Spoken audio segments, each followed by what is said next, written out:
For moms who are full-time working moms, summers with kids this age is really hard. Any advice for moms who are stressed out about just surviving summer?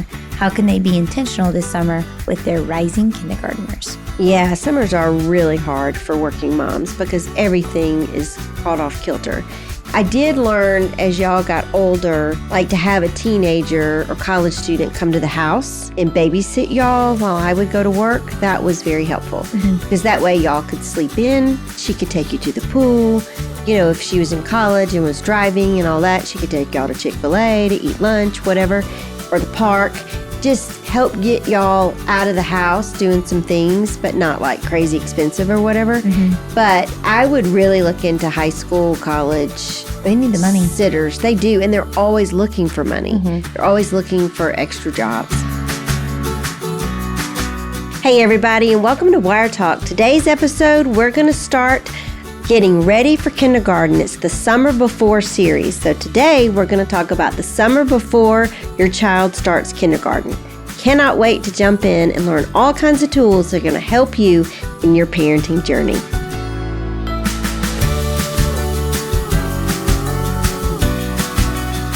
Hey there, moms, and welcome to Wire Talk. I'm your host, Emily, and sitting next to me is my wonderful, amazing, wise mentor, also mom, Karen Stubbs. Just say mom. I can't. I just have to go with what all of the words that inspire me. All the adjectives. I was like, please, let's move on. Mom, how are you this morning? I am good. How are you, Emily? I'm loving your whole little lace and overalls. Thank you. This outfit is sponsored by Amazon, so you know. With all the wins. I saw somebody on Instagram wearing it, so I was like, that's cute. An influencer, yeah. And then you actually bought these overalls and you FaceTimed me and you're like, look at these, Emily. I'm like, send me the link. Oh, they're so I bought them. They're so comfortable. They're perfect for it. This is a fun, I love this time of year, but it's also kind of weird, especially in Georgia. Like sometimes cool in the morning and then hot in the afternoon, but then kind of cool in the afternoon, evening, which is great. But then getting dressed for it's kind of frustrating because you need 4 seasons in one day. You have to go in layers for sure. So anyways, thank you. I appreciate it. So you look super cute. Follow my Like to Know It page. Just kidding. I don't have one. Do you know what Like to Know It is? No. Okay. It's when anyone on like Instagram or TikTok or whatever, and they like buy things and then you click on it and then you go to the Like to Know It and then you see everything that their links and where you get it. And wow. Yeah. This day and age. Yeah. It's kind of crazy, right? It's really crazy. You can spend a lot of money really fast on things you didn't even know you wanted. Don't worry. I do that all by myself and didn't even know the Like to Know. Yes. So I can do it. Yeah. Well, moving on. Your dad said he's going to ban me from Instagram ads. Oh, well, that might not be a bad idea. Yeah. So, today we're talking about preparing your child for kindergarten. Yep. The Summer Before series. The Summer Before series. And I selfishly am very excited about this series, especially this episode, because my little harp sauce, my little harper-darps, is going to kindergarten in the fall. And I'm so excited for her, but it is definitely a new journey for us. So I'm excited. I'm anxious. What are you anxious about? I think the part of me that's the most anxious is we have a fabulous preschool. And our director is more than amazing. She's awesome. I love her so much.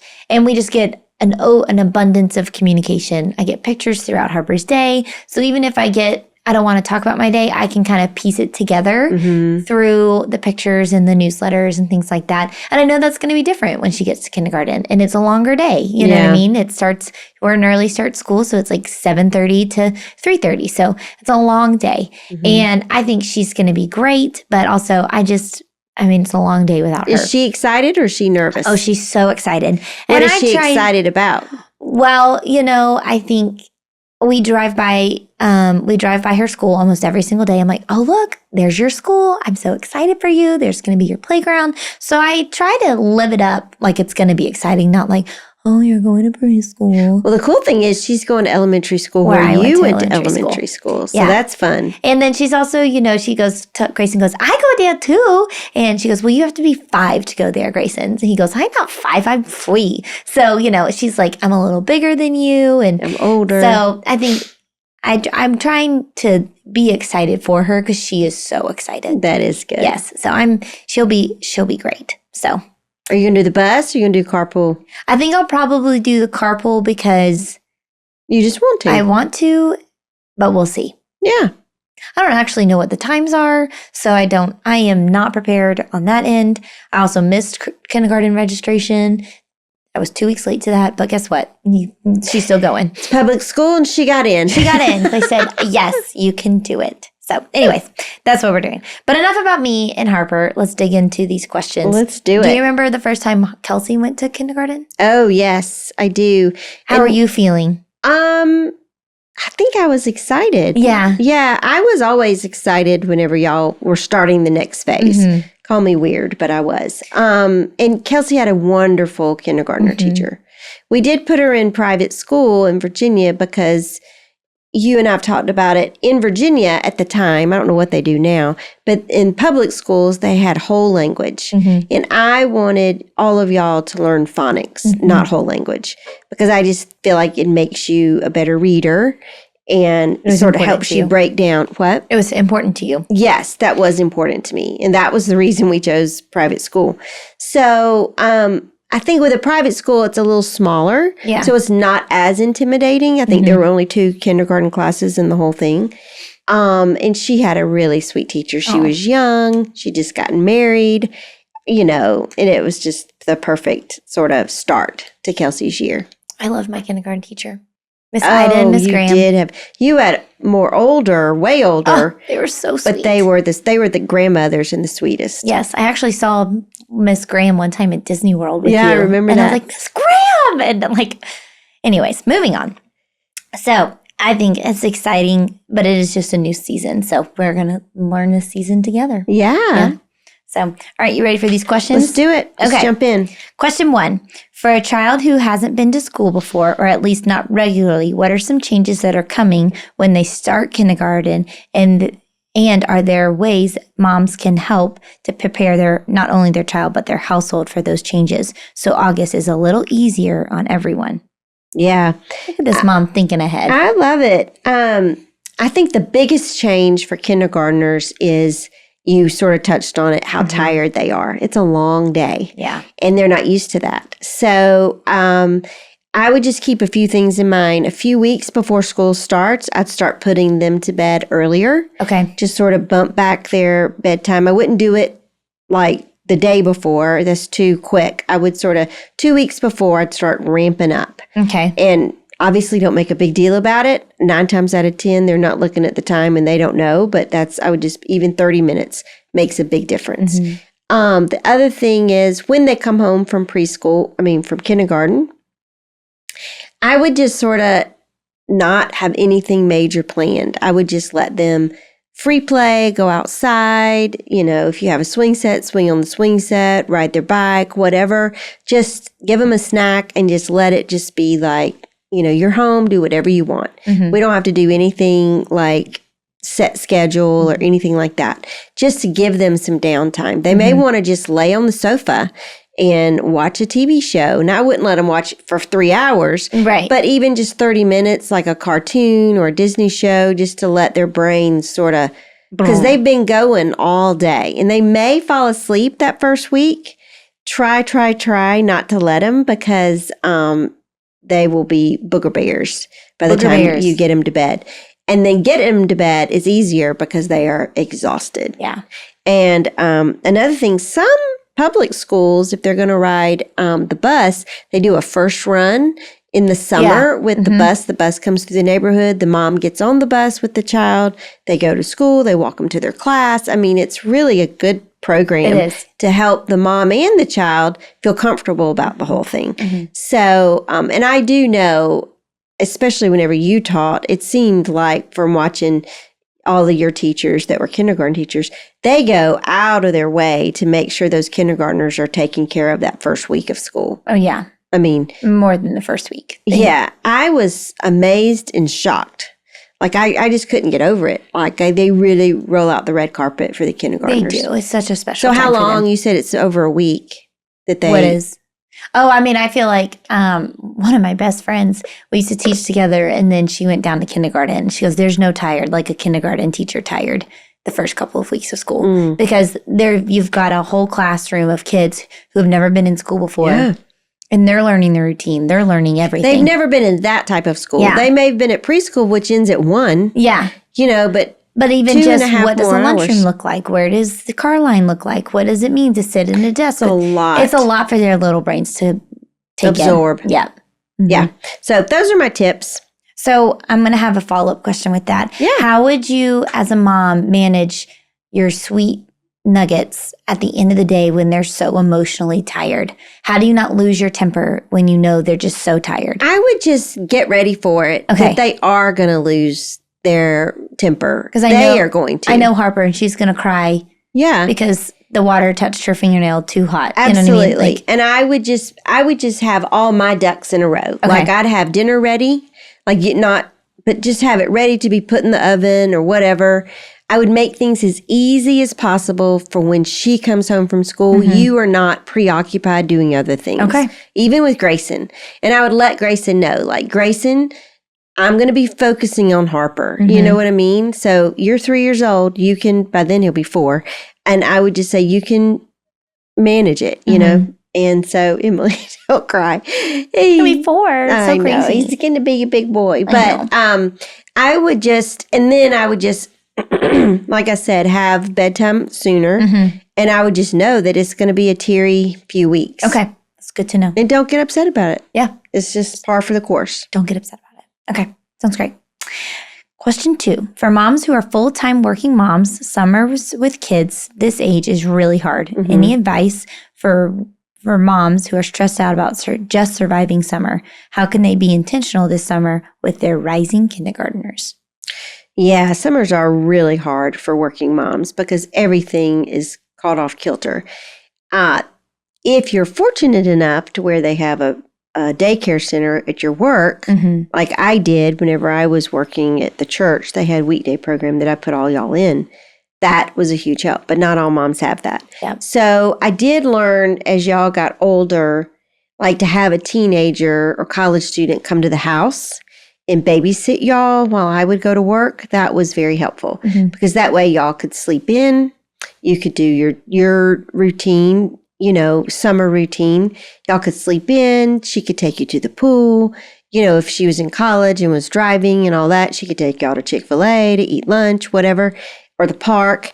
Just help get y'all out of the house doing some things, but not like crazy expensive or whatever. Mm-hmm. But I would really look into high school, college. They need the money. Sitters. They do. And they're always looking for money. Mm-hmm. They're always looking for extra jobs. Yeah. So some of y'all's best babysitters were during that summer season. Yeah. And honestly, VBS is also a great thing. I know it's just a half day, but if you could get them to VBS, go to work, and then work the rest of the day from home, that would be ideal. Sometimes that will work, but sometimes it doesn't. But since COVID, employers are more, agreeable to that kind of mm-hmm. stuff, working from home.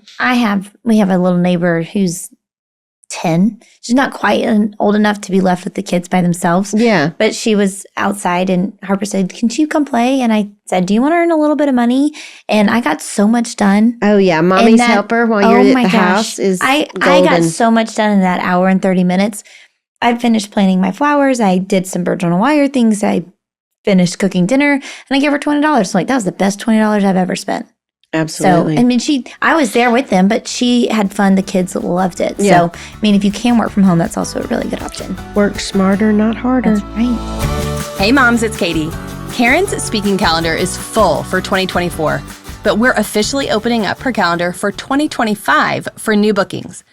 Karen would love to come teach her life-changing content on temperaments, discipline, and all things motherhood to the moms in your community.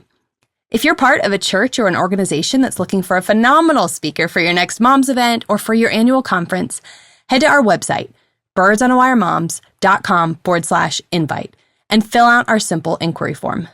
We'd love to partner with you to bring Karen and her practical parenting wisdom to your town. Again, head to birdsonawiremoms.com/invite and fill out an inquiry form today. Okay, let's get back to the show. All right, Emily, I have a question for you. Oh, my goodness. Yes. From a teacher's perspective, what are some practical skills kids need to have as they head off to kindergarten? Ooh, practical skills. Practical skills. I wasn't a kindergarten teacher. I was a third grade teacher. But I would say I would just let them really enjoy summertime. You know, let them enjoy being outside and playing and doing things and not worrying about school and, you know. Try not to stress out about it. You know what I mean?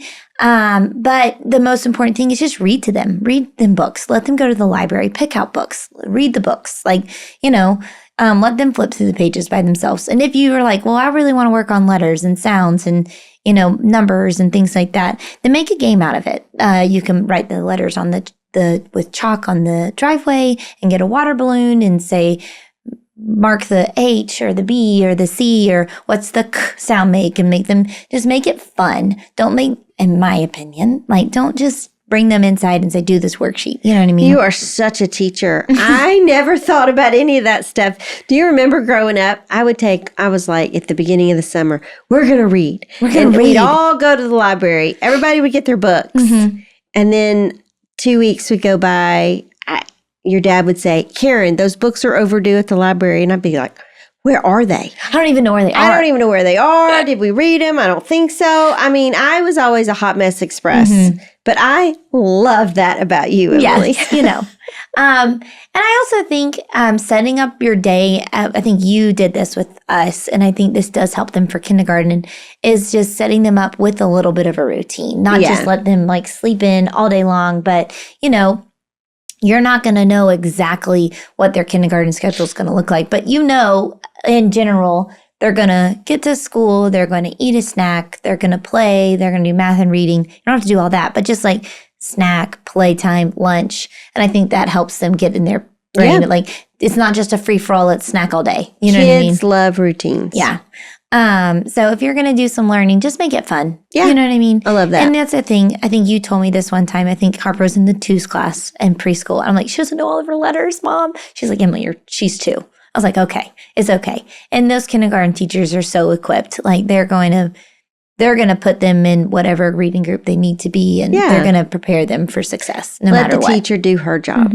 But then you do their job and let them be kids this summer. That's right. Let them play. I love it. Let them play. Let them play. So that's mine. So now I'm turning the tables back to you with a question. All right, let's do it. And this is a perfect question for you because you may not be a teacher, but you are a yellow mom. So this one's made for you. All right, question 4. I'm thinking of all the yellow moms out there who are probably seeing this milestone as an opportunity for fun and celebration. Do you have any fun ideas for marking this special transition? Actually, the yellow moms probably already have this figured out. Maybe it's the blue and red moms that need your help.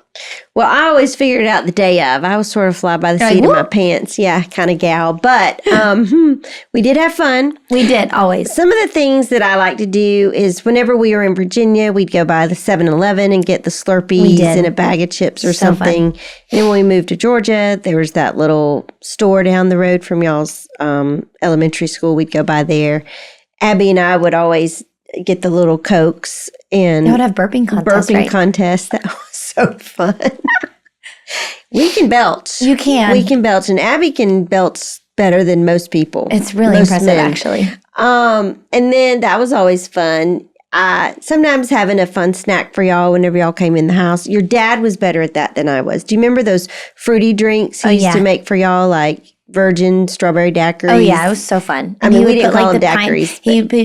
He would put like the pineapple and the strawberries on top of it. Slice, yeah. It was so fun. And y'all loved that. And he was great at, and honestly, a lot of the time I was learning from him. I think because even though he's not a yellow, he is a blue. So he thinks through the details. Like, I need to cut up the vegetables or whatever before they get here. Where I was more, like I said, fly by the seat of my pants. Oh, let's do this. It's going to be so much fun. He would have it all done whenever y'all walked in the house. Yeah. And he was always famous for getting a muffin tin pan. Oh, snack trays. And he does that for the grandkids all the time. Yeah, put all different snacks like yogurt-covered raisins, Cheez-Its, grapes, whatever, in all the different compartments. And y'all loved that. Taking a blanket outside, putting it on the driveway and, letting y'all eat your snack out there. Just changing it up and having something a little different.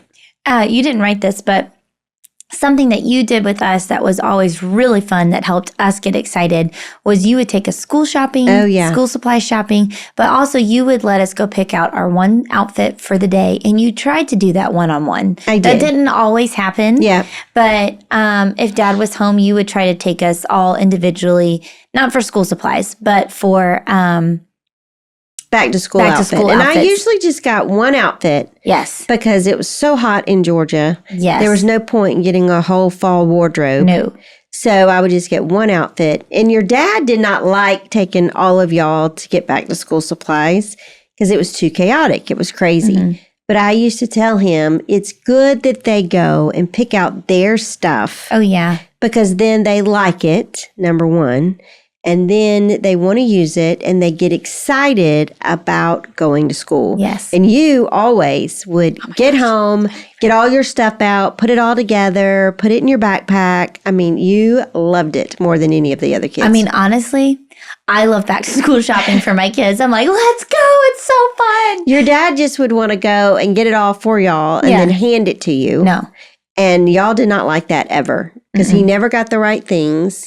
And I did this last year with Harper. And if you want to make it fun, I went to the preschool, got her little list, and I got a picture of everything. And I put it like on a Word document, and then I printed it out. So she can't read. She can't read. She doesn't see that she needs 2 composition notebooks. But I get a picture of a composition notebooks, and I put 2 in with the picture. So then that way she was involved in the process, and she loved it. So she picked out her pencil box and her pack of crayons and things like that, and she loved it. So Grayson loved it too.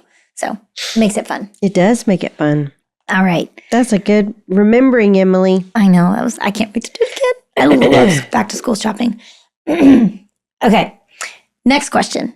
You've said this before on the podcast, but I think it bears repeating. This is so funny. What's the life hack for getting those adorable back to school letterboard pictures without killing yourself on the first day of back to school? Oh, yeah. It's too much to do on the first day. Mm-hmm. I mean, if it happens to work out, that's great and fabulous. But for those of y'all that like me, that it rarely did, y'all would get out of the car and I'd be like, oh, gosh, we didn't do the picture. So anyways, take it beforehand. Yeah. Take it beforehand or take it whenever they get home from school. They'll look a little bit disheveled, but it's okay. It's real life. Yeah. So take it beforehand. It just doesn't have to be the day of, the morning of. All right. This is our last question for this episode. We're going to wrap it up. Okay, let's do it. Last question.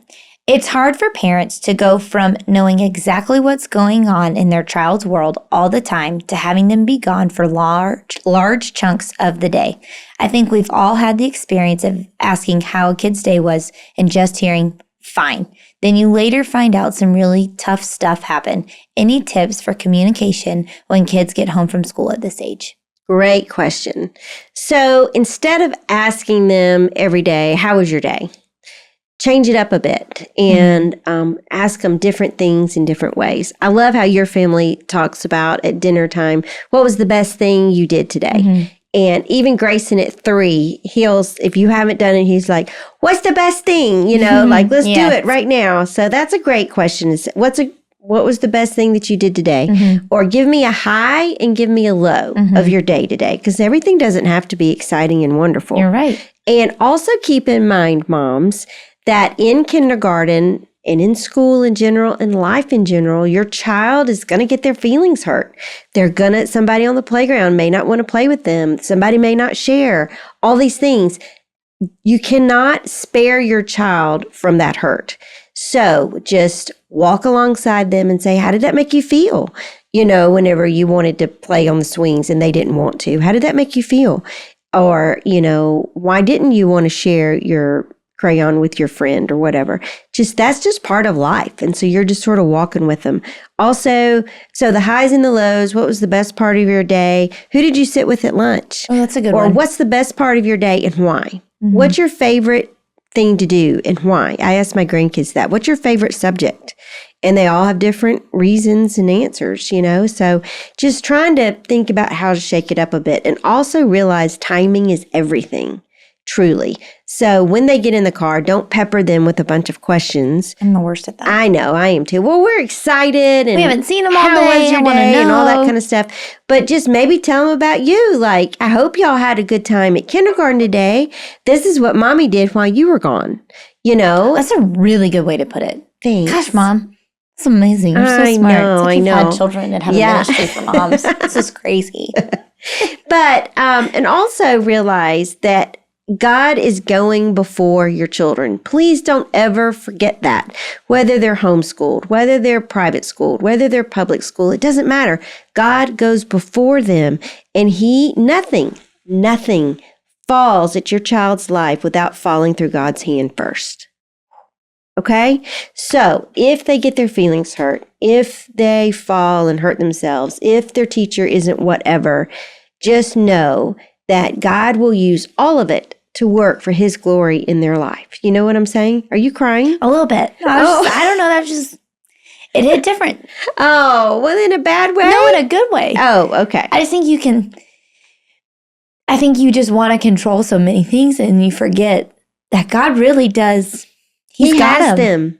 He has them. Yeah. And y'all had teachers that I didn't always love. I was not the parent that always got the best teachers with all my kids. And you know what? I only changed teachers one time of all 4 of y'all through all 12 grades. And I didn't even know the teacher. It had different circumstances, but that doesn't matter. The point is I always told myself, you know what? In God's sovereignty, he's placed my child in this classroom for a reason. And one of your worst teachers that I probably should have moved you out of, you met your very best friend who is still your best friend to this day. I know. So I think sometimes it's not about school. Mm-hmm. Sometimes it's not about relationships. Sometimes it is about what God wants to teach that child in that season of their life. And we don't have to be in control because we're not in control because we're not sovereign. But he is. So trust him. Trust him. Trust him. Well, you mean close this out? Yeah, Mom's going to close this out today. I'm just a little emotional, and that's okay. We can be emotional. Yes, exactly. Well, I just looked over and you're like, well, I know. No. You're like, why is Emily crying? I mean, it is whatever. I cry a lot. But all right, wrap it up, Mom. All right. Well, thank you, everybody, for joining us on Wire Talk today. Emily and I had a great time with you, and I'm so excited with this series the summer before because next time we're going to be talking about middle school and high school years. So let's tune back in, and we'll hit everybody on that one, All right, let's do it. All right. See you later. Bye.